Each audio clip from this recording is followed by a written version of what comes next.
I just wanted to show you guys something right quick. Now, my last video, I was talking about how straw could harm your plants. How about we talk about potting mix today? As we can see here, I've got some pepper seedlings that I have plucked out. Here's some trays.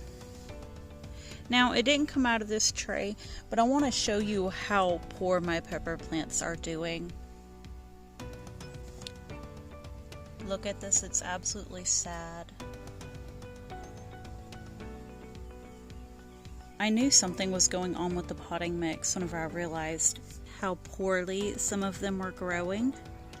Now, I do have a lot of fairly healthy pepper seedlings, but I just absolutely had to show you guys what bad potting mix can do. This was actual potting mix that I used, and generally most years I've never had a problem. However, herbicide carryover is becoming a huge issue with hay and compost. Let me get some close-ups of these. Look how bad it is. Do you see how they're cupped up? They're curled. They just look awful. Now look at this one. This is herbicide damage, folks. This is what it looks like with your seedlings. This potting mix, again, I've never had a problem with it, but unfortunately, potting mix has gone downhill this year. I'm in a lot of gardening groups, and I've heard this over and over again. I thought I escaped, but I started having suspicions whenever I saw my poor seedling trays, and just look at this, it's awful. Thankfully, my plants that did make it aren't too badly affected. I'm definitely going to have to nurture them, and that's just a sad reality if you don't buy organic potting mix, it seems. Again, I've never had this issue, but with the influx of people into the gardening world... Alright, so I had to come inside due to some noise, but anyways, the influx of gardeners has placed a severe demand on companies to produce more soil, more potting mix, so this is kind of the price we're paying this year. Next year, I'm going to have to specifically buy organic mix just because of this. I am an avid seed collector, and I can't be taking this kind of risk with my rare seedlings. So this was kind of really upsetting because I did lose my trays with all the varieties in them that I really wanted to grow. So that's our big loss for this year, one of the big losses for this year. So far spring hasn't been going too great for us, but that's okay, these things happen. We don't give up, we don't let things like this defeat us. But this is a great example, and this is a California Wonder Bell.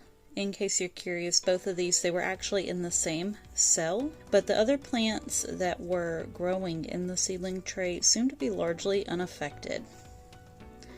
Now, I do have seedlings that did not have decent root growth. It seemed to be that once they really started to hit the soil, they just didn't grow roots.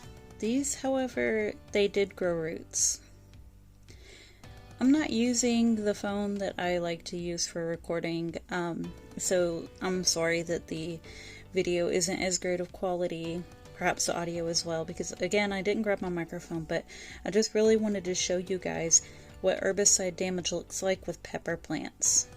So if you are having troubles with your potting mix this year, if you're seeing something like this in your plants, it wasn't you, it just happens to be what's going on with the industry right now. This is what we're dealing with. This is what gardeners across the country are dealing with.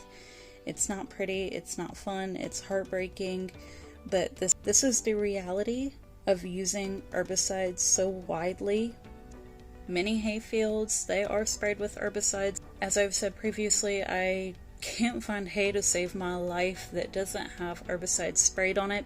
That is what they like to use for horses, for cattle, for just about everything. So again, if you're dealing with this, you might want to make the same move that I am and opt for organic next year until potting mix seems to be improving in quality again. But it's just unbelievable that this is what's happening, that there's just so much herbicide being used. potting mix usually comes from large composting facilities that accept waste from big farms, tree management, and even municipal composting. Therefore, there's just a lot of these chemicals making their way into our compost and potting mix, and there's just not a whole lot that we can do about that, truthfully, and it's really hard to figure out what compost and soil to buy. But again, I'm going to be sticking with organic next year just so I can avoid this trouble. I knew my pepper plants weren't doing great this year, and you know, I really did suspect the potting mix, but then I thought maybe it was just a slow year, maybe they were a little cold, I don't know. But I should have known better. I should have known this is what it was, but I'd never seen it in potting mix myself. Well, now I have, now you guys have, and if your peppers did something like this, if your plants were growing slowly, poorly, it wasn't you. It just wasn't you. This is what it does to peppers and tomatoes. But in any case, we're going to keep on growing and we're going to enjoy what we have. Thank you guys so much for dropping in, and I really hope all of you weren't exposed to this terrible potting mix. This is just awful. Thanks for dropping in, guys. Bye.